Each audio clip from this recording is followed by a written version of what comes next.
नमस्कार, स्वागत है आपका खबरों के दंगल पर। आपको बता दें कि केकेडी न्यूज पर यह हमारी सबसे बड़ी ही लोकप्रिय शो मुद्दे की चर्चा पर आप सभी लोगों का स्वागत है।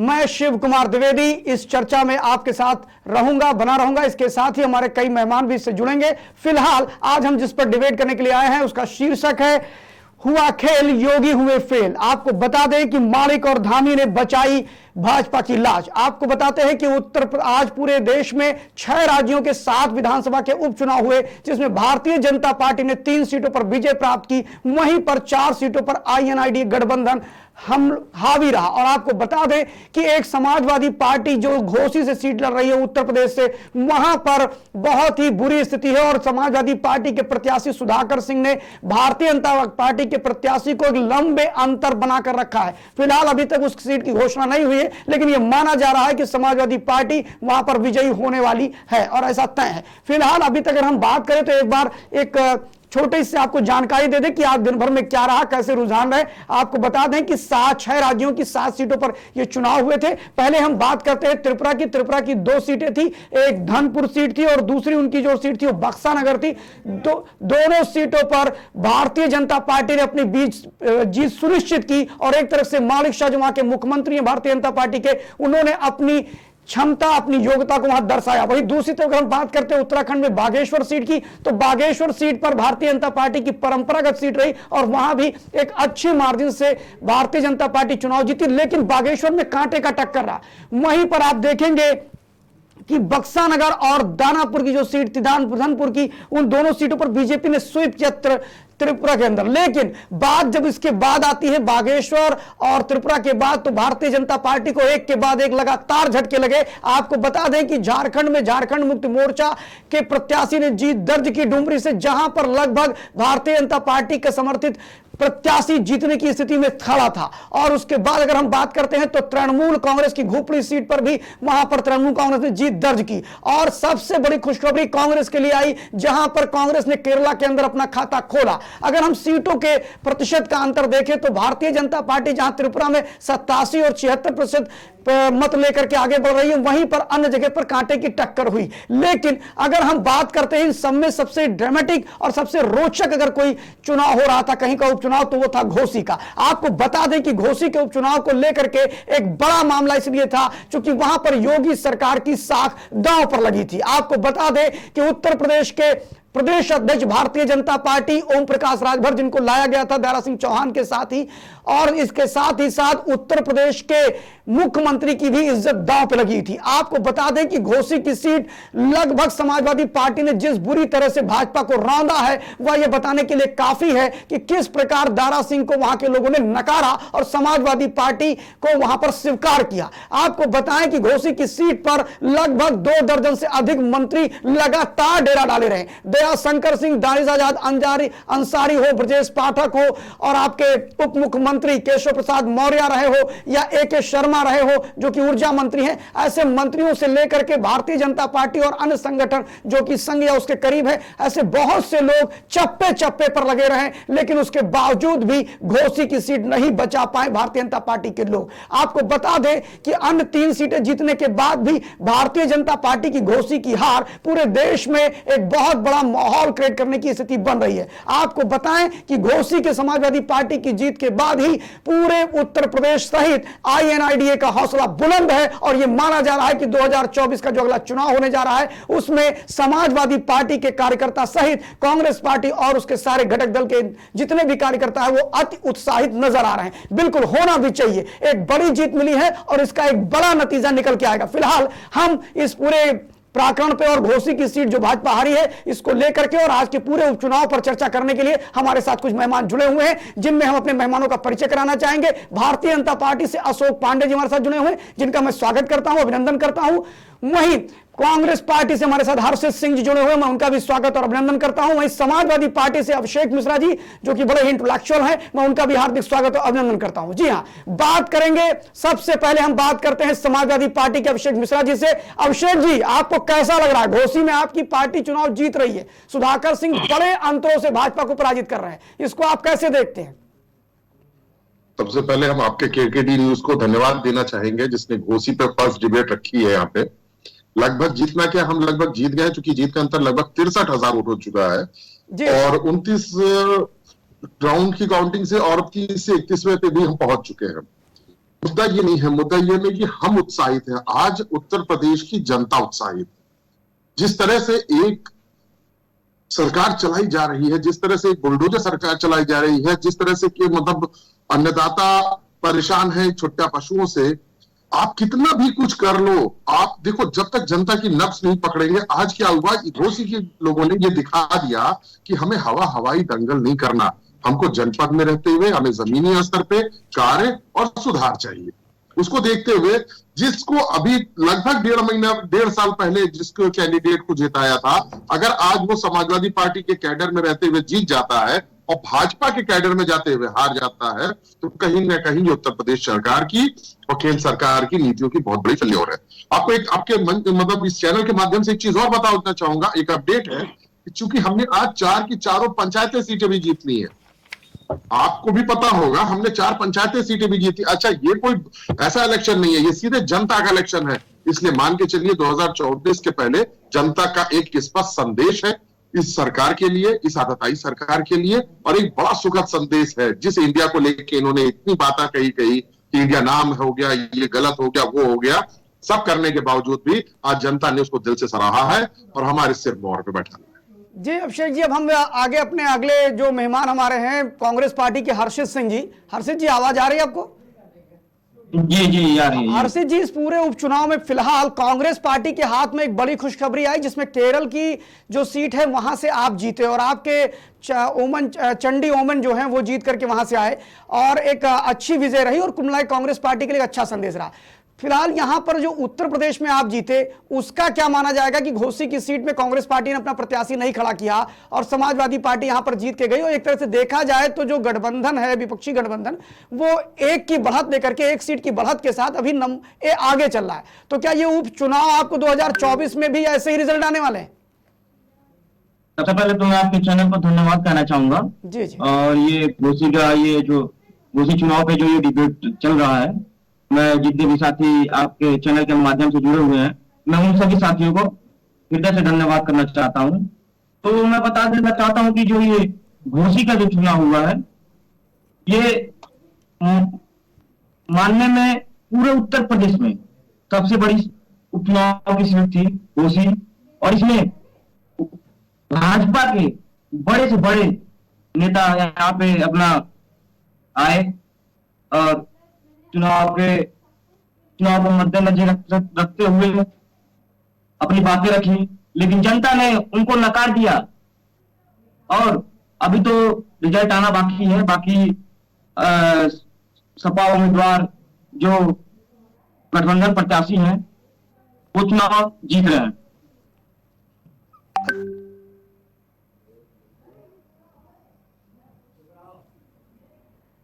हाँ, अशोक पांडे। और मैं बात करूं केरल की, तो आपकी आवाज की प्रॉब्लम आ रही है हर्षित जी, थोड़ा हम ठीक कराते हैं अपने टेक्निकल हेड से, और तब तक हम जाते हैं अशोक पांडे जी के पास। अशोक पांडे जी।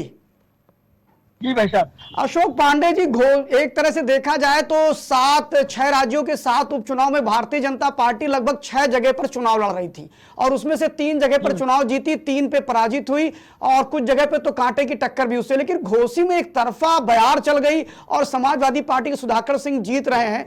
ये कैसे संभव हुआ? क्योंकि आपने तो वहां पर सारी किलेबंदी कर दी थी और अगर हम कहें तो राष्ट्रीय स्वयंसेवक संघ के कई अनुषंगिक संगठन वहां लगे हुए थे, उनके पदाधिकारी लगे थे, गोरक्ष प्रांत के लोग लगे हुए थे, और जो गोरखपुर प्रांत है भारतीय जनता पार्टी की दृष्टि से वहां के लगभग सारे संगठन के नेता, और सबसे बड़ी बात कि लगभग 2 दर्जन से ज्यादा मंत्री वहां डेरा डाले हुए थे और बड़ी बड़ी बातें कर रहे थे। तो क्या शिवपाल यादव जो पहले प्रोडक्शन कर रहे थे, या समाजवादी पार्टी के नेता शिवपाल यादव ने घोषणा कर दी थी कि हम बंपर वोटों से जीत के आएंगे, वो सही है? बिल्कुल, तो वो तो सही होते दिख रही है ना अशोक पांडे जी। इसमें आप कमी कहां मानेंगे, क्या मानेंगे, क्यों भारतीय जनता पार्टी वहां हारी? सबसे पहले तो मैं आपके चैनल को बहुत बहुत साधुवाद देता हूं और दर्शकों को मैं निवेदन करता हूं कि आपके चैनल को सब्सक्राइब करें। भाई साहब देखिए, अभी मैं अभिषेक जी की और कांग्रेस पार्टी के प्रवक्ता की बात को सुन रहा था और मुझे लगा कि कभी कभी ऐसा हो जाता है कि जैसे आदमी जा रहा हो सकुशल डेली जाता है, कभी कभी एक्सीडेंट हो जाता है। इसका मतलब ये तो नहीं हुआ कि दुर्घटना हो गई तो मान लिया जाए कि नहीं। ये ठीक घोसी का चुनाव उसी प्रकार का चुनाव है, एक एक्सीडेंट हो गया चलते चलते और उसको विपक्ष के लोग या समाजवादी पार्टी या कांग्रेस के हमारे साथी गले में हाथ पहन के घूमे कि जय हो जय हो जय हो। मैं आपको ईमानदारी से बता दूं कि 7 विधानसभाओं में चुनाव हुए हैं पूरे हिंदुस्तान में, और आप ही कह रहे हैं कि 3 विधानसभाओं में भारतीय जनता पार्टी की जीत हुई है। तो आप प्रतिशत निकाल लीजिए एवरेज, 7 में 3 विधानसभाओं में भारतीय जनता पार्टी की जीत हुई, केरल में कांग्रेस जीत गई, या बंगाल में ममता जी जीत गई, या झारखंड में झामुमो जीत गया। तो ये स्वाभाविक है कि भाई घोसी के चुनाव को लेकर के पूरे देश में चर्चा हो।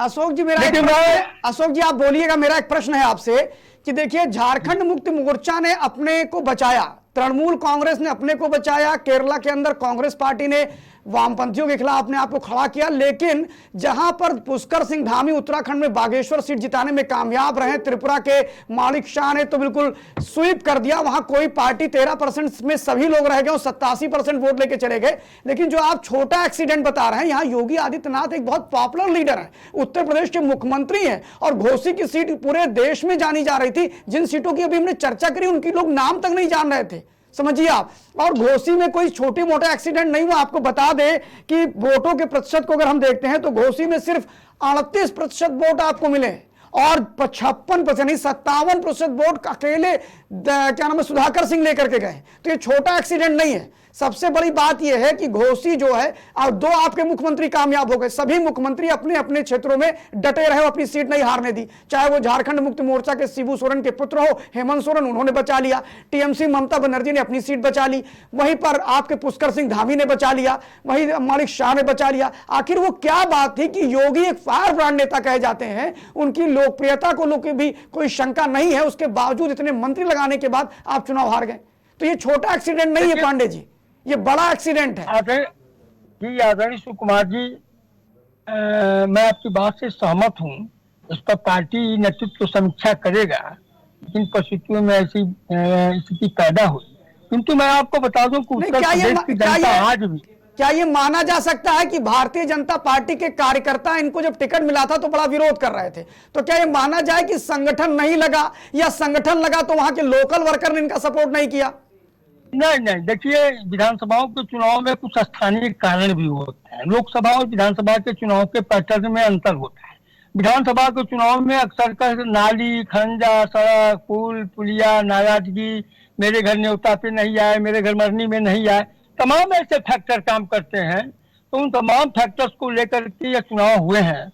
लोकसभा के चुनाव का आकलन और विधानसभा के चुनाव से नहीं किया जा सकता। ठीक है, कहीं ना कहीं भारतीय जनता पार्टी के या कहूं कि मेहनत में या जनता के दिल को जीतने में थोड़ी सी वो रह गई हो, कमी रह गई हो। इसकी समीक्षा होगी केंद्रीय नेतृत्व और प्रदेश नेतृत्व की समीक्षा। अगर मान लीजिए 2024 में जिस प्रकार INIDA गठबंधन जो है आपका विपक्ष गठबंधन, अगर उसने इसी प्रकार की सारी सीटों पर इकलौते प्रत्याशी दे दिए, तब तो आपके लिए मुश्किल हो जाएगी। नहीं भाई साहब, I.N.D. ये देखिए, अभी तो एक बहस छिड़ी हुई है, आप भी जानते हैं, आप पत्रकार हैं, आपका चैनल जो है, कि भारत और इंडिया, आप देख रहे हैं कि भारत से INDIA को परहेज है, जबकि भारत आज से नहीं सदियों काल से लोग जो है वो भारत को याद करते। नहीं, आप घोसी पर रहिए, घोसी पर रहिए, भारत की बात हम बात में करेंगे। पहले बताइए, घोसी में जो सीट हारे हैं, इस क्या 24 के परिणाम को लेकर के आप आश्वस्त हैं कि ऐसे ही वो बड़े बड़े बोल बोलते रहेंगे, उसके बाद में फिर कहेंगे छोटा एक्सीडेंट हो गया?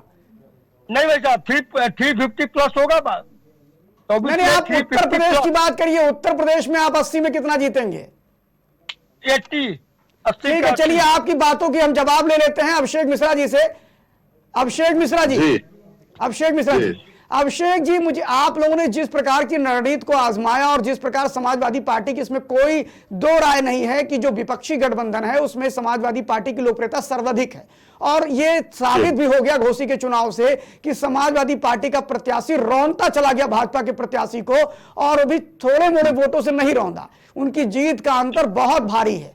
तो अब ये माना जाए कि जो 2024 का चुनाव है उसमें समाजवादी पार्टी बढ़िया लड़ेगी। और एक प्रश्न और खड़ा होता है अभिषेक जी कि कहीं ऐसा तो नहीं है कि महत्वाकांक्षाएं बलवती हो जाएंगी और समाजवादी पार्टी सीटों को लेकर के थोड़ा रिजिट हो जाएगा कि नहीं साहब, हमें तो 80 में 60 लड़ना है, हमें 80 में 45 लड़ना है, ऐसा तो नहीं होगा? क्योंकि परफॉर्मेंस तो आपकी बहुत अच्छी है, परफॉर्मेंस आपकी बहुत तगड़ी रही है अभिषेक जी। जी, आप द्विवेदी साहब, आपके माध्यम से एक चीज कहना चाहूंगा। अभी हमारे बड़े भाई अशोक पांडे जी जो बीजेपी के प्रवक्ता है, एक चीज कह रहे थे कि ये जनता का मैंडेट नहीं है, दुर्घटना है। बड़ा हंसी आती है इस तरह के वक्तव्य पे कि जब आप जीत जाओ तो वो मैंडेट होता है, वो जनता का विश्वास होता है आप पे, आपकी पॉलिसीज का होता है, आपकी डबल इंजन की सरकार का होता है। जब वही अपोजिशन की पार्टी जीत रही है तो आप उसको बाय डिफॉल्ट या दुर्घटना का नाम दे देते हैं। चलिए, अच्छा, ये अपनी अपनी विचारधारा की बात है, उसको हम बहुत ज्यादा चैलेंज नहीं करेंगे। रही बात इसकी कि इन्होंने कही कि 80 लोकसभा हम जीत लेंगे। आपको भी पता है लोकसभा इलेक्शन ज्यादा से ज्यादा 4 से 5 महीने बाद। घोसी एक लोकसभा का भी हिस्सा है, वहां पे आज 62% वोट पाके हम लोग सबसे टॉप पे है। हमारे और इनके वोट परसेंटेज का अंतर लगभग 24 है। 24 की गैप ये 6 महीने में भर लेंगे, ऐसा कौन सा वहां पे वो करने जा रहे हैं तिलिस्म, ये यही बता सकते हैं। दूसरी चीज इन्होंने भी बताया कि लोकल मुद्दे भी होते हैं, नाली खड़ंजा, वही तो हम लोगों का बार बार पूछा है हमारे माननीय राष्ट्रीय अध्यक्ष जी, और हम लोग हर प्लेटफॉर्म पे ये पूछते हैं कि भाई साहब, जब आप तो डबल इंजन और ट्रिपल इंजन की बात करते हो, केंद्र में आपकी सरकार, उत्तर प्रदेश में आपकी सरकार, फिर ये नाली खड़ंजा की समस्या कहां से आ गई? इन्होंने एक बहुत दिव्य स्वप्न बना रखा है कि हमें केंद्र का इलेक्शन लड़ना है तो हम मोदी जी के नाम पे लड़ लेंगे, स्टेट का लड़ना है हम योगी जी के नाम से लड़ लेंगे। कैंडिडेट की अपनी इमेज भी होती है इलेक्शन लड़ते वक्त, पहली चीज। दूसरी चीज ये कि अगर पॉलिसीज जो है सही तौर पर मतलब धरातल पे उतारी जाए तो बात मान सकता हूं। आज गड्ढा मुक्त सड़क है, आप लखनऊ में हैं, आप 1090 से निकले, सामने इतना बड़ा गड्ढा एक दिख रहा है जिसको देख के कभी भी दुर्घटना होने की संभावनाएं रहती हैं। दूसरी चीज, जो मुद्दा आज हम लोग उठा के रखे घोसी का, घोसी और उसके साथ साथ आप पूरे उत्तर प्रदेश, आज पूरे भारत को इवेलुएट करिए, 7 में से 3 सीटें इनके पास आई है, जबकि 4 इंडिया अलायंस के पास आई है। हमारे बड़े भाई पांडे साहब का कहना था कि इंडिया वालों को भारत से कोई एलर्जी है, ऐसा कुछ नहीं है। नाम बदलने की प्रथा चालू की है बीजेपी ने, इंडिया नाम से उनको एलर्जी थी, इसीलिए प्रेसिडेंट ऑफ भारत उन्होंने लिखा, वरना प्रेसिडेंट ऑफ इंडिया लिखने रहे। अभिषेक जी, मैं तो अभिषेक जी, मैं आप ही से प्रश्न कर रहा हूं। अभिषेक जी, आप तो बहुत ही इंटेलेक्चुअल हैं और मैं इसीलिए आपको बहुत पसंद भी करता हूं। अभिषेक जी, मेरा सिर्फ इतना कहना है कि जब आप संविधान के अनुच्छेद 1 में जाएंगे तो वहां लिखा है it is India that is called Bharat, ठीक है, और जिसमें सुप्रीम कोर्ट ने भी 2016 में एक डिसीजन दिया था कि आप भारत भी कह सकते हैं और इंडिया भी कह सकते हैं। तो फिलहाल ये कोई बहुत बड़ा इशू नहीं है। और इस इशू को उठाया किसने? वो तो आप ही के अलायंस जयराम रमेश ने शुरू किया इसको लेकर के। नहीं, आप ध्यान दें जी, पहले इसको हाईलाइट किसने किया? प्रेसिडेंट ऑफ भारत की तरफ से अगर था तो उसको बीजेपी वालों ने हाईलाइट करना शुरू किया कि साहब हमने बहुत बड़ा काम कर दिया, इंडिया गुलामी की मानसिकता से था। बीजेपी की तरफ से कोई ऐसी ना तो कोई बयान आया ना कुछ आया अभिषेक जी। दूसरी चीज, सबसे पहले ट्वीट जयराम रमेश ने किया, प्रेस कॉन्फ्रेंस किया, इनके लोगों द्वारा और दूसरा प्रश्न अभिषेक जी, मेरी अपेक्षा है, अभिषेक जी मेरी आपसे अपेक्षा है, एक दूसरा प्रश्न आपके पास डालूंगा, उसके बाद में फिर मैं आगे और मेहमानों के पास चलूंगा। पूछना चाहता हूँ कि इंडिया और भारत में चुनना है। अशोक जी मेरा अभिषेक जी से बात होने दीजिए। अशोक जी बड़े दिल वाले हैं, इंडिया में रहते हैं, हिंदुस्तान में रहते हैं, भारत में रहते हैं, एक चुनने का हमारे लिए आप संसाधनों को सीमित ना करें। हम हिंदुस्तान में हैं, हम भारत में, हम सब जानते हैं इंडिया भी एक ही है, हिंदुस्तान भी एक ही है। जब हमारे संविधान के पहले अभिषेक जी, मानिए अभिषेक जी, मेरा प्रश्न आपसे ये है, अशोक जी थोड़ी देर बाद आपसे पास आते हैं हम। अशोक जी, अभिषेक जी मेरा प्रश्न ये है कि जिस प्रकार आपने ध्यान दिया होगा कि चूंकि आप तो राजनीति के माहिर खिलाड़ी हैं और बहुत इंटेलेक्चुअल पॉलिटिशियन में गिने जाते हैं, मेरा सिर्फ इतना कहना है कि 2016 में उत्तर प्रदेश में उपचुनाव हुआ था 2017 के चुनाव से पहले, और 12 जगह उपचुनाव हुए थे जिसमें 11 जगह भारतीय जनता पार्टी बुरी तरह पराजित हुई थी। और उस समय भी आपको ध्यान होगा कि लखनऊ पूर्वी की सीट जो है जिसमें गोमती नगर और ट्रांस गोमती आता है, वही खाली आशुतोष टंडन जीते थे, इसके अलावा कोई नहीं जीता था। तो उसके बाद भारतीय जनता पार्टी प्रचंड बहुमत के साथ 312 सीटें जीत करके विधानसभा में धमकती है। और फिर 2019 में जब सपा और बसपा का अलायंस हुआ तो 2019 में गोरखपुर की सीट भाजपा हारती और इसी प्रकार का जश्न पूरा विपक्ष मना रहा था। यहां तक कि कांग्रेस पार्टी जो आपके साथ अलायंस में नहीं थी वो भी खूब जश्न मना रही थी और निषाद थे वो जीत करके आए थे, जिनको समाजवादी पार्टी के प्रत्याशी। लेकिन ठीक उसके बाद रवि किशन वहां जीत जाते हैं चुनाव। तो मेरा सिर्फ ये कहना है कि समाजवादी पार्टी जो अति उत्साहित है और होना भी चाहिए, एक बड़ी जीत है जहां पर इतने मंत्री जाने के बाद भी नहीं जीत पाए, तो ये प्रेरणा तो देता ही है कार्यकर्ताओं को। लेकिन क्या ऐसा ना हो जाए, मतलब ये एक प्रेडिक्शन है कि मान लीजिए कि जो 2017 में पुनरावृत्ति की और 2019 में पुनरावृत्ति हुई, क्या ऐसा भी कुछ हो सकता है? ये आपके इनसे पूछना चाहता हूं।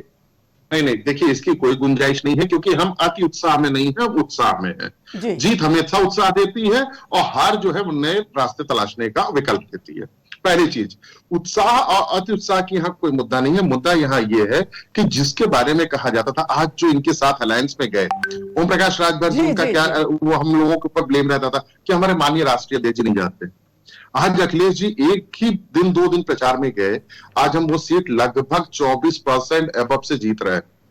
अभी उसका फाइनल डिसीजन आना बाकी है, इसलिए मैं 24% ही कोट करूंगा, बाकी जो होगा वो अपने आप। अच्छा, क्या मानिए ओम प्रकाश राजभर दोबारा आपके पास आना चाहे तो क्या पार्टी स्वीकार करेगी? अब देखिए, ये माननीय राष्ट्रीय अध्यक्ष जी का और शीर्ष नेतृत्व का फैसला होता है, उसमें हम लोगों का कोई रोल नहीं होता। हाँ, हम लोगों से राय पूछी जाती है तो वो हम लोग पार्टी फोरम पे जाके वहां राय देते हैं। इसलिए इसको ओपन फोरम पे हम अभी कह दें कि हम स्वागत करेंगे या नहीं करेंगे, ये बहुत बड़बोलापन होगा या मेरे लिए बहुत जल्दी होगा। ये माननीय राष्ट्रीय अध्यक्ष जी का निर्णय है, जिसके विवेक का निर्णय है, जिसके क्षेत्र का निर्णय वो वही लेगा। अभिषेक जी, अब थोड़ा हम चलते हैं अपने अगले मेहमान कांग्रेस पार्टी के हर्षित सिंह जी के पास। हर्षित जी, हर्षित जी, अभी जो चुनाव हुआ इसमें मानी बात है कि कांग्रेस पार्टी के लोग भी बड़े प्रसन्न हैं। उन्होंने एक सीट जीती है 7 उप विधानसभा चुनाव में जो उपचुनाव हुए। लेकिन उसमें मैंने एक चीज देखा है जो आपसे प्रश्न करना चाहता हूं। फिलहाल वो आपके स्तर का प्रश्न है कि नहीं हो तो मुझे नहीं पता, लेकिन चूंकि आप कांग्रेस पार्टी के स्पोक पर्सन है इसलिए आपको जवाब देना चाहिए, ऐसा मेरा मानना है।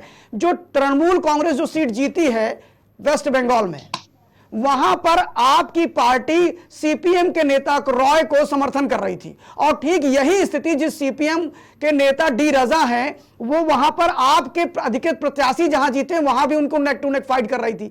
तो ये कैसा आईएनआईडीए का गठबंधन है भाई? मैं ये पूछ रहा हूं कि आप लोग चुनाव भी एक दूसरे के खिलाफ लड़ रहे हैं, फिर कह रहे हैं हम गठबंधन में भी है। आज जो खबर आई है कि तृणमूल कांग्रेस कह रही है, कल की खबर थी कि तृणमूल कांग्रेस आपसे छटक रही है। ऊपर से अभी नेशनल कॉन्फ्रेंस पीडीपी इन लोगों ने कह दिया है कि हम कश्मीर की 3 की तीनों सीटें लड़ेंगे। तो ये जो सीटों को लेकर के जो गर्मा गर्मी चल रही है और एक तरफ आप चुनाव भी लड़ रहे हैं दूसरे के खिलाफ, तो क्या आपको लगता है कि कांग्रेस इनका नेतृत्व कर पाएगी, आगे जा पाएगी, या एक सीट जीतने के बाद कांग्रेस का उत्साह बढ़ेगा और कांग्रेस कहेगी नहीं 250 सीटों पे नहीं, हम पूरे 400 सीटों पे लड़ेंगे? क्या ऐसी कुछ स्थिति बनेगी क्या? देखिए, वहां की जनता जो निर्णय मतलब ली है और जो हमारी पार्टी समर्थन की है जो इंडिया का, तो मेरा मानना ये है कि जनता जिसके तरफ जो काम करता है, जो जिस विधानसभा में जो काम करता है, जनता उसके तरफ अपने आप चली जाती है। तो जहां तक मेरा मानना है इंडिया का गठबंधन, तो आज वहां पर जो आप गठबंधन को एक दिखाना चाह रहे थे, वहीं दूसरी तरफ आप ये भी कर रहे थे कि आपके जो गठबंधन दल है वो आप ही के खिलाफ चुनाव लड़ रहे थे केरला के अंदर। जो डी रजा है, डी रजा की पार्टी जो सीपीआईएम है जिसमें प्रकाश करात बड़े नेता हैं, उनकी पार्टी वो रनर रही है वहां पर, आप विनर रहे हैं केरला में। और यही हाल आपका वेस्ट बंगाल की सीट पे भी है जहां आपने उनको समर्थन दे रखा है। वहां पर तो दोनों आपके मित्र थे, टीएमसी भी आपकी मित्र थी और कम्युनिस्ट पार्टी ऑफ मार्क्सिस्ट भी आपकी मित्र थी, और आपने दोनों को समर्थन दिया। मित्र तो हमारे सभी भारत में भी है, ऐसा नहीं है। तो ये मेरा सिर्फ इतना प्रश्न करना है कि कांग्रेस पार्टी क्या अभी भी क्लियर नहीं है उसका ऑब्जेक्ट कि उसे क्या करना है, कैसे करना है? अगर बड़ा दिल दिखाती क्लियर है, इंडिया के साथ जितनी भी पार्टियां शामिल होंगी उनके साथ हम चुनाव लड़ेंगे 2024 में और दमदारी से भी जीतेंगे। अरे उनके खिलाफ आप चुनाव केरला में आज जीत के आए हैं भाई, मैं यही कह रहा हूं हर्षित जी, उनके खिलाफ चुनाव केरला में आए हैं। देखिए, जो नहीं खुश है, जो इस समय जो अरे नहीं वो खुश है वो दूसरे दल में अब तक जो बैठक हुई है I.N.D जो INIDA इंडिया की जो बैठक हुई है विपक्ष की, उसमें ये सारे नेता दिखाई पड़े हैं, सबने फोटो सेशन कराया है और आप एक दूसरे के खिलाफ। अभी जब विधानसभा के उपचुनाव में इतनी यूनिटी नहीं है तो क्या 2024 में आप ले आएंगे? क्योंकि कांग्रेस पे ज्यादा जिम्मेदारी है। जी जी जी जी मैं मानता हूं अभी समय जो चल रहा है, जो हमारे जो मतलब खिलाफ जो लड़े हैं चुनाव, मैं उनको भी धन्यवाद देना चाहूंगा और मैं जानता हूं कि वो भी ये सारी बातें छोड़िए, हमारे साथ आएंगे। सिर्फ एक प्रश्न है हर्षित जी, मैं चाहूंगा इसका जवाब दीजिए। मेरा एक प्रश्न है हर्षित जी कि उत्तर प्रदेश में लोकसभा की सिर्फ एक सीट रायबरेली की है जो कांग्रेस पार्टी के पास है, बाकी एक भी सीट उनके पास नहीं है। तो क्या उत्तर प्रदेश में, जैसा कि अभी गठबंधन दल के नेता कह रहे हैं, विपक्षी गठबंधन दल के नेता, कि जो जहां मजबूत है वहां लड़ेगा, तो क्या आप एक ही सीट पर लड़ने वाले हैं कि आपको 2, 4, 5 सीट को सपा दे देगी? बताइए। देखिए ये चीज तो हमारा सिर्फ नेतृत्व तय करेगा ना, और ये इंडिया का गठबंधन तय करेगा। जो हमारा जो भी जो पूरे देश में जो भी जिताऊ कैंडिडेट होगा, जो इंडिया से समर्थित प्रत्याशी होगा, हम उसको सपोर्ट करेंगे। और जहां तक बात रही, कुल मिलाकर के आप 1 या 2 सीटों पर भी समझौता कर सकते हैं। खाली राहुल, प्रियंका और सोनिया जी के लिए, कार्यकर्ताओं के लिए आप कोई डिमांड नहीं करेंगे कि भाई इनको भी टिकट मिलना चाहिए? सारे डिमांड करेंगे हम डिमांड भी करते हैं, तो ये भी कह रहे हैं कि जो भी इंडिया, जो भी गठबंधन का जो शीर्ष नेतृत्व है, जो भी प्रत्याशी उम्मीदवार हमारे सामने लाएगा, और जो भी हमारे अगर पार्टी का भी होगा तो उसका भी समर्थन करेंगे। जो इंडिया का गठबंधन का समर्थित प्रत्याशी होगा हम उसका भी समर्थन करेंगे। ये माना जा रहा है कि पूरी कांग्रेस पार्टी में बड़ा कंफ्यूजन क्रिएट है और इसका फायदा और आपके सहयोगी दल उठा सकते हैं। फिलहाल हम आगे बढ़ते हैं अपने अशोक पांडे जी के पास, जो भारतीय जनता पार्टी के स्पोक पर्सन है। अशोक पांडे जी, कुल मिलाकर के ये तो मानना पड़ेगा कि घोसी के चुनाव हारने के बाद आप लोग बहुत असहज हो गए हैं और योगी आदित्यनाथ की छवि पर भी एक बड़ा धक्का लगा है। अब कहीं ऐसा तो नहीं कि आपके यहां भी आंतरिक कलह प्रारंभ हो जाएगी, टूटना बिखरना चालू होगा और एक दूसरे पे दोषारोपण चालू हो जाएंगे? चूंकि ये तो योगी आदित्यनाथ की बहुत बड़ी शाख लगी हुई थी घोसी पर, चूंकि उसी गोरक्ष प्रांत से योगी आदित्यनाथ जी आते हैं जिसमें ये आता है। चूंकि भारतीय जनता पार्टी ने 6 प्रदेश में, संगठन की दृष्टि से 6 प्रदेश बांट रखे हैं उत्तर प्रदेश में, उसमें एक गोरक्ष प्रांत उन्होंने दिया है जिसमें मऊ तक आता है। तो मऊ में जो परिस्थिति बनी तो वहां तो योगी की भी शाख बहुत तगड़ी थी, उसके अलावा इतने मंत्रियों की शाख थी। तो इसको आप क्या मानते हैं? देखिए भाई साहब, आप तो आपने दिल्ली का चुनाव देखा होगा, 67 सीटें आम आदमी पार्टी जीती। और जब लोकसभा के चुनाव हुए तो सभी की सीटें भारतीय जनता पार्टी ने जीती। गोरखपुर में उपचुनाव हुआ, परवीन निषाद जी समाजवादी पार्टी के चुनाव जीते। उसके बाद जब चुनाव हुआ तो भारतीय जनता पार्टी जीती। देखिए, जनता आज भी योगी जी पे और मोदी जी पे, जैसे अभी वहाँ घोसी में नारा चल रहा था कि भाजपा तेरी तुझसे बैर नहीं, आपको याद होगा, भाजपा तुझसे बैर नहीं। जनता के दिलों दिमाग में आज भी भारतीय जनता पार्टी। आपने फिर वही बात करी जो मैंने पहले पूछी थी। मैंने आपसे पहले अशोक पांडे जी ये बात करी थी कि क्या मूल कार्यकर्ता नाराज है, वह नहीं लगा, आपने पहले डिनाई कर दिया। अब आप वही बात कह रहे हैं कि भाजपा तुझसे, आपने वही बात कह दी कि भाजपा तुझसे बैर नहीं और दारा सिंह चौहान की खैर नहीं। नहीं, वो जनता ने ये जो जनता ने आवाज उठाया वो मैं कह रहा था। ऐसी भी खबरें घोषित से आई कि भारतीय जनता पार्टी के कई ब्राह्मण चेहरे थे जो टिकट मांग रहे थे, उन्होंने बड़ा विरोध कर दिया, इस चीज का जम के विरोध किया। भारतीय जनता पार्टी भी एक तो पहले जातिवाद पे विश्वास नहीं करती है, सबका साथ सबका विकास। अरे तो चौहान के अलावा किसी ब्राह्मण को दे देती ना, वो ब्राह्मण जो टिकट मांग रहा था, जो विरोध कर रहा था, अगर जातिवाद नहीं था। सुधाकर सिंह चौहान लड़ेंगे तो दारा सिंह चौहान लड़ जाएंगे। तो आप भी तो सोशल इंजीनियरिंग कर रहे हैं, आप भी तो जातीय। अच्छा, एक चीज बताइए, भारतीय जनता पार्टी अपनी बैठकों में, इंटरनल बैठक में जात की बात करती है। जात के अनुसार आपके यहाँ तो जो पदाधिकारी बनाए जाते हैं वह भी सभी जातियों के बनाए जाते हैं। आपके 4 महामंत्री जिले में होते हैं, एक ओबीसी होता है, एक जनरल होता है, एक एससी होता है, ऐसे आप बनाते हैं। क्षमा करेंगे, हमारे प्रधानमंत्री जी का पहला नारा है सबका साथ सबका विकास सबका प्रयास। तो हम जब सबको समाज के, देखिए इसमें कोई दो राय नहीं। अशोक पांडे जी, आज आप जवाब देने की स्थिति में नहीं है और ये मानिए कि घोसी में भारतीय जनता पार्टी के निर्णय का ना तो कार्यकर्ताओं ने स्वागत किया और ना जनता ने स्वागत किया। नहीं, भारतीय जनता पार्टी सदैव चुनाव को बहुत गंभीरता से लेती है। हार और जीत एक ही सिक्के के दो पहलू हैं। हम इसकी समीक्षा करेंगे। हमारा कार्यकर्ता न कभी हताश हुआ है, न निराश हुआ है, न उदास हुआ है। और भारतीय जनता पार्टी का कार्यकर्ता 24 घंटे चुनाव की मूड में रहता है। भारतीय जनता पार्टी अरे ये 24 घंटे चुनाव का ही परिणाम है पांडे जी। अगर 24 घंटे चुनावी मूड में ना होते तो दारा सिंह चौहान ना हारते। ये आप 24 घंटे चुनावी मूड में थे, आपने कार्यकर्ता की बात नहीं सुनी, कार्यकर्ता के दिल की बात नहीं सुनी, इसलिए आप चुनाव हारे। और समाजवादी पार्टी के चुनाव जीतने का सबसे बड़ा कारण हो सकता है कि समाजवादी पार्टी के कार्यकर्ताओं ने उतनी मेहनत ना की हो जितनी भाजपा के लोगों ने कर डाला हो वहां। आदरणीय शिवकुमार जी, भारतीय जनता पार्टी का कार्यकर्ता देव दुर्लभ कार्यकर्ता होता है और वह किसी स्वार्थ तो टिकट क्यों नहीं देते हैं? देव दुर्लभ कार्यकर्ता को टिकट ना दे। भाई दारा सिंह चौहान की पृष्ठभूमि क्या है? दारा सिंह चौहान बहुजन समाज पार्टी से 2017 में भाजपा में आ जाते हैं, भाजपा में वो विधायक बनते हैं। वो दारा सिंह चौहान बसपा में भी मंत्री रहते हैं, उसके बाद में दारा सिंह चौहान सपा में चले जाते हैं, फिर सपा के बाद फिर भाजपा में। वो वर्कर थे क्या आपके? वो ग्रास रूट लेवल के वर्कर थे। कभी बूथ अध्यक्ष रहे, कभी सेक्टर संयोजक रहे, या उपाध्यक्ष रहे, या जिले के अध्यक्ष रहे, या जिले में उन्होंने घर घर जाके वोट मांगा, कुछ नहीं किया ना ऐसा। तो वो आपका कार्यकर्ता उन्हें क्यों पसंद करे, क्यों वोट दे, बताइए। ऐसा नहीं है। 1980 में भारतीय जनता पार्टी चुनाव लड़ी थी तो सीट जीती थी, ठीक है। और वहां से चलते चलते आज मैं बात यहाँ दारा सिंह की हो रही है पांडे जी, आदरणीय पांडे जी, बात दारा सिंह और घोसी चुनाव के करंट नतीजे की हो रही है। 80 में आपने क्या किया इसकी कोई मतलब नहीं है। एक व्यक्ति पर चर्चा हम नहीं करते हैं।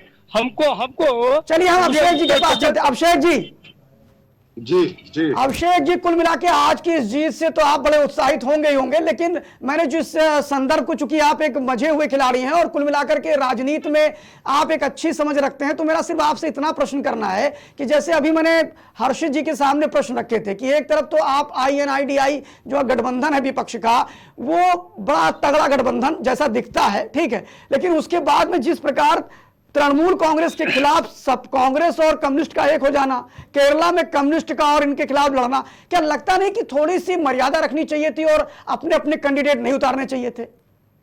नहीं, आप द्विवेदी साहब, आप भी बहुत इंटेलेक्चुअल आदमी। आपको एक छोटी सी जानकारी दे दूं, आपके खुद ही बातों से ये निकल के आ रहा है कि जब हम तृणमूल के अगेंस्ट में हम और लेफ्ट एक मिलके, अगर मतलब कांग्रेस और लेफ्ट एक होकर के लड़ी, उसके बाद भी तृणमूल कांग्रेस जीती। जब हम अलग अलग लड़ रहे हैं तो हमारी ताकत इतनी है।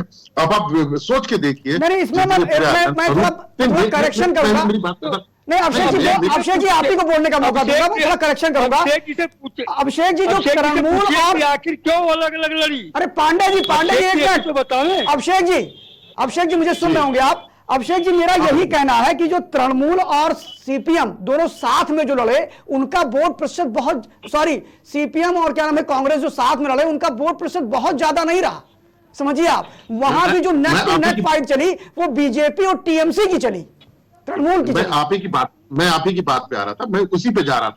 थोड़ा सा जल्दी कर दिया आप लोगों ने। मेरा ये कहना था कि देखिए, जब अभी हम अलग अलग लड़े तो ताकत देख लीजिए कि हमारा एक अलायंस इनको हराने भर के लिए काफी था। ये एक बात हुई। अभी पूरी बात खत्म नहीं हुई, ध्यान दीजिएगा। विस्तार आराम से कहिए। नहीं, मैं मेरी बात खत्म हो जाने दे। अभी ये स्टेट्स के इलेक्शन थे। अभी हमारा इंडिया पूरे स्वरूप में नहीं आया है।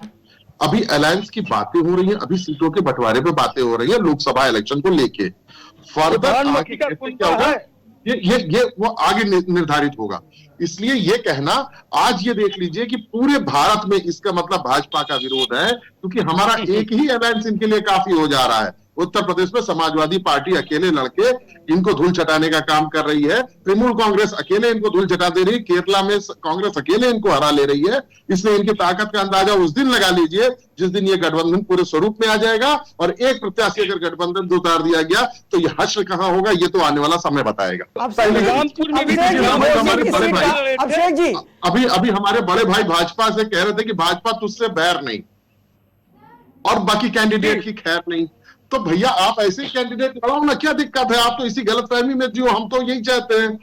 इन्होंने कहा कि नहीं साहब, ऐसा भाजपा तेरी मतलब तुझसे बैर नहीं। इसका मतलब आपने जो बात कही अभी द्विवेदी साहब, बहुत सही कही कि इन्होंने जनता की आवाज नहीं सुनी और ये अब जनता से हो चुके हैं दूर। ये इस अतिशोक में जी रहे हैं कि हम अभी भी मोदी जी और योगी जी के नाम पे इलेक्शन जीत सकते हैं, पहली चीज। दूसरी चीज आपको बताऊं कि भाई साहब, ये भाजपा की बहुत बड़ी एक चाल भी थी जो शायद आपको पहली बार सुनने को मिल रही होगी। इन्होंने एक तीर से दो शिकार किए हैं।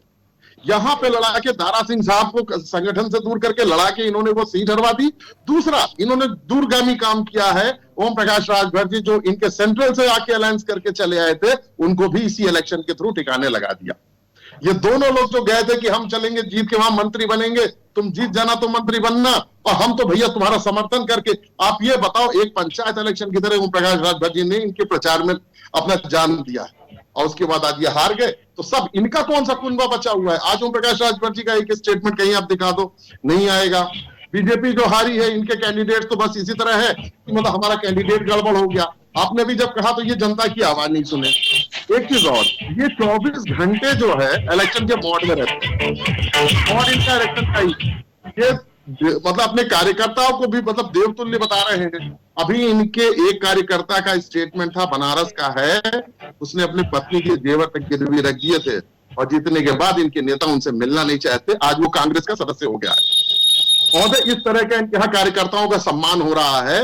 अब तो आगे आने वाला समय बताएगा, बहुत अभी जल्दी है। हमें लगता है अभी 24 में थोड़ा सा समय है, इसलिए हम भी अपनी महत्वाकांक्षाओं को बहुत कंट्रोल में रखते हुए बात कहना चाहेंगे कि आप देखिएगा द्विवेदी जी, ये जो 24 का इलेक्शन है, ये उत्तर प्रदेश ही नहीं पूरे भारत का एक निर्णायक इलेक्शन होगा। मैं हर्षित जी जी हर्षित जी, कुल मिलाकर के जो घोसी का चुनाव हुआ वो तो एक बहुत अच्छा संकेत है आपके कांग्रेस जिसको लीड कर रही, जिस गठबंधन को, विपक्ष को। मेरा सिर्फ इतना कहना है कि इस पूरे इलेक्शन में हीरो बनकर के तो समाजवादी पार्टी निकल के आई है और आप लोग उसका समर्थन भी कर रहे हैं, लेकिन यहां पर कहीं भी कांग्रेस पार्टी का जलवा नहीं दिखाई पड़ रहा। और क्या आपको लगता है कि इस जीत के बाद कांग्रेस पार्टी कैसे उसको रिप्रेजेंट करेगी, कैसे प्रस्तुत बिना करेगी? बारात के दूल्हे हैं भाई साहब, बिना बारात के दूल्हे हैं कांग्रेस। अरे पांडे जी, हर्षित जी से आप उत्तर ले लेंगे। हर्षित जी बताइए। बड़ी अच्छी बात कही इन्होंने कि हम बारात के दूल्हे हैं। तो ये ओम प्रकाश राजभर को क्या बनाए हुए हैं? अब ये पांडे जी आप बताइए भाई, प्रकाश राजभर को क्या बनाए हुए हैं? बेगानी शादी में बारात के दूल्हे बनाए हुए हैं। अब्दुल्ला दीवाना वही कांग्रेस है, बेगानी शादी में अब्दुल्ला दीवाना उसी तरीके कांग्रेस। नाचे तो दिन भर राजभर आपके यहाँ। यही भाजपा के नेता है।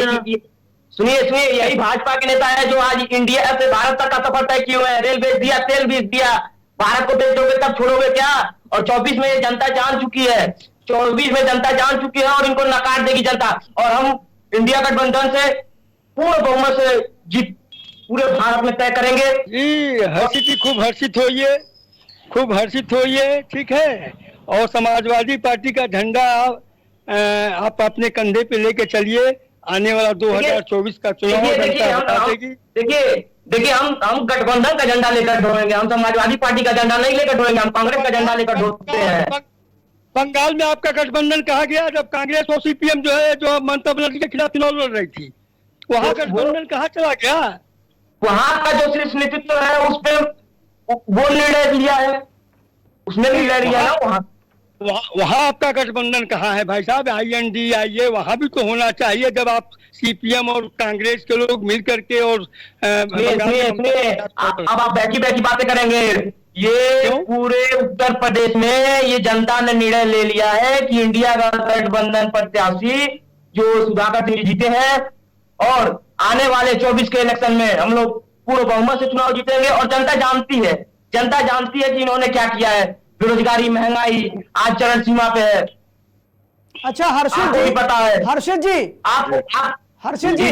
हर्षित जी मेरा एक प्रश्न है कि 2024 के इलेक्शन को लेकर के प्रधानमंत्री ने अभी एक कैबिनेट की मीटिंग ली। G20 की बैठक से पहले वो इंडोनेशिया गए थे कल परसों, और उन्होंने वहां पर एक बैठक लिया और इंडोनेशिया जाना था उससे पहले कैबिनेट की मीटिंग की। कैबिनेट की मीटिंग में उन्होंने सीधे कहा कि भारत बनाम इंडिया के मुद्दे पर कोई मंत्री या कोई नेता कोई बयान नहीं देगा, और लगभग नहीं भी दे रहे हैं। भारतीय जनता पार्टी के लोग लगभग शांत हैं। उसके अलावा उन्होंने एक बात और कही कि जो आपके अलायंस हैं, अलायंस में आपके MK स्टालिन DMK के नेता, उनके पुत्र और वहां के खेल मंत्री हैं जिनका नाम है उदयनिधि स्टालिन, उन्होंने एक बड़ा बयान दिया कि हिंदू सनातन धर्म को हम समूल नाश कर देंगे। ठीक है जी, उन्होंने डेंगू मलेरिया से उसका मतलब किया। डेंगू मलेरिया वो बीमारी है जिसके उन्मूलन की बात करते हैं, इरेडिकेशन की बात करते हैं, तो वो अभी इसी पद्धति पे है। तो क्या ये इस बयान से आप 2024 जीतेंगे? पहली चीज। दूसरी, उनके बयान को समर्थन कांग्रेस पार्टी के कीर्ति चिदम्बरम ने किया, जो कि पी चिदम्बरम के बेटे हैं। उन्होंने ट्वीट करके कहा कि बिल्कुल सही कहा। और दूसरा, आप ही की पार्टी के जो राष्ट्रीय अध्यक्ष हैं मल्लिकार्जुन खड़गे, उनके बेटे प्रियांक खड़गे ने भी उनका समर्थन किया। तो क्या एक तरफ जहां समाजवादी पार्टी पूरा झोंक रही है अपने आप को, झारखंड मुक्ति मोर्चा झोंक रही है, टीएमसी झोंक रही है, तो क्या इस प्रकार के बयान जो कांग्रेस पार्टी के नेताओं द्वारा समर्थन करना और आपके डीएमके द्वारा इसको बोलना, क्या ये 2024 में कुछ संकट खड़े करेगा कि नहीं करेगा? ये बिल्कुल नहीं संकट नहीं खड़ा करेगा, बिल्कुल नहीं करेगा। ये मतलब आप बिल्कुल श्योर हैं कि इससे कोई दिक्कत नहीं आएगी? नहीं दिक्कत आएगी। और ऐसा बोलना चाहिए, ऐसा बोलना चाहिए कि नहीं बोलना चाहिए? ये देखिए हम श्योर है, सभी लोग श्योर है। मेरा कांग्रेस पार्टी के नेताओं को भी इसका करेगी कि हमको किसको प्रधानमंत्री चुनना है। अरे आप ये अलग चले गए भाई, ऐसे कि मैं सिर्फ इतना कह रहा हूँ कि सनातन धर्म को, सनातन धर्म 2024 में, अरे हर सिर्फ सनातन धर्म को खत्म करना चाहिए कि नहीं करना चाहिए? इनसे यह पूछिए कि सनातन धर्म के प्रति जो बयान आया है उसमें आपकी क्या राय है? नहीं, उनकी पार्टी ने स्पष्ट कर दिया है, कांग्रेस पार्टी के स्पोक पर्सन पवन खेड़ा ने कह दिया है कि वो उनका समर्थन नहीं करते। लेकिन प्रियांक खड़गे और कीर्ति चिदम्बरम तो इनके आदमी है भाई, वो तो इनकी पार्टी का राष्ट्रीय अध्यक्ष का बेटा है, वो भी मंत्री है इस समय, ग्रामीण और पंचायती राज मंत्री कर्नाटका में है, और दूसरा इनकी पार्टी के पूर्व में वित्त मंत्री रहे पी चिदम्बरम का बेटा है। तो उन दोनों ने इस बयान का समर्थन किया, उदयनिधि का क्षमा करिएगा, उदयनिधि का समर्थन किया। फिलहाल अब हम बढ़ते हैं कंक्लूजन की तरफ। सबसे पहले पांडे जी, हम आपके पास आते हैं, ये अंतिम में हमारा कंक्लूजन स्लॉट है, मैं आपसे बात करूंगा, उसका थोड़ा संक्षिप्त में आंसर दीजिएगा। मैं सिर्फ पांडे जी, मेरा सिर्फ इतना कहना है कि जिस प्रकार पूरे भारतवर्ष में घोसी की सीट 7 सीटों के उपचुनाव को लेकर के लोगों में इतना उत्साह नहीं था जितना घोसी की सीट को लेकर था। खासतौर पे काफी उस पर बहस हुई, काफी चर्चा हुई। घोसी की सीट से आप क्या सीखना चाहते हैं और ये बताइए कि इसमें कहां पे चूक हुई कि योगी आदित्यनाथ की शाख भी आप लोग नहीं बचा पाए? भाई साहब की बात है, हर जीत के बाद हर हार के बाद जीत होती है। हम इसकी समीक्षा करेंगे, हमारा प्रदेश नेतृत्व, हमारा केंद्रीय नेतृत्व हर बिंदु पर इसकी समीक्षा करेगा, और 2024 जो है वह माननीय मोदी जी और योगी जी का होगा। अभिषेक जी, मेरा सिर्फ आपसे एक प्रश्न है कि जो घोसी की सीट जीती है उसके लिए आपको बारंबार बधाई देते हैं, और ये बड़ी अच्छी परफॉर्मेंस रही समाजवादी पार्टी की। मेरा सिर्फ इतना कहना है कि समाजवादी पार्टी की जीत में यूं तो सभी कार्यकर्ताओं का सामूहिक योगदान होता है, लेकिन अगर एक शब्दों में मैं अभिषेक मिश्रा जी से बात करूं, जो राजनीति के मर्मज्ञ व्यक्ति हैं, बहुत इंटेलेक्चुअल पढ़े लिखे आदमी हैं राजनीति में, मैं सिर्फ उनसे इतना पूछना चाहता हूं कि अगर आपको कहा जाए कि इस घोसी की जीत का श्रेय आप किसको देंगे? भाई मानी बात है कि कांग्रेस पार्टी कहेगी मैंने नहीं लड़ाया, और आरएलडी कहेगी मैंने नहीं लड़ाया, बहुजन समाज पार्टी वहां से बाहर थी, लेकिन अगर आपको समाजवादी पार्टी में किसी को श्रेय देना हो तो आप किसको श्रेय देंगे? चूंकि एक नेता तो आप क्या गए नहीं थे। हम आपको आपके चैनल के माध्यम से कहना चाहेंगे कि हम लोग जो राजनीति करते हैं, राजनीति के लिए हमारी कार्यकर्ता है। आपको बताऊं, मैं एक नेता हूं, अगर मैं घोसी जाता हूं तो मैं भाषण देके चला सकता हूं, लेकिन वाकई रूट लेवल पर लड़ाई तो हमारा कार्यकर्ता है, वही करता है। तो हमारी इस जीत का सबसे बड़ा श्रेय हमारे देवतुल्य कार्यकर्ताओं को जाता है, जिन्होंने दिन रात एक करके इस आतताई सरकार को जवाब देने का काम किया है। दूसरा, हमारे माननीय राष्ट्रीय अध्यक्ष जी शिवपाल जी, जितने भी नेता गए हैं और जितने हमारे अलायंस है, मैं एक बात और फिर आपके पद से माध्यम से कहूंगा, जो मेरे अलायंस है मैं उनको भी धन्यवाद करना चाहूंगा। एक वोट का सही ताकत उन्होंने भी दी है, और हम ये घोसी की सीट लगभग 68% वोटों के साथ जीत के आए। बिल्कुल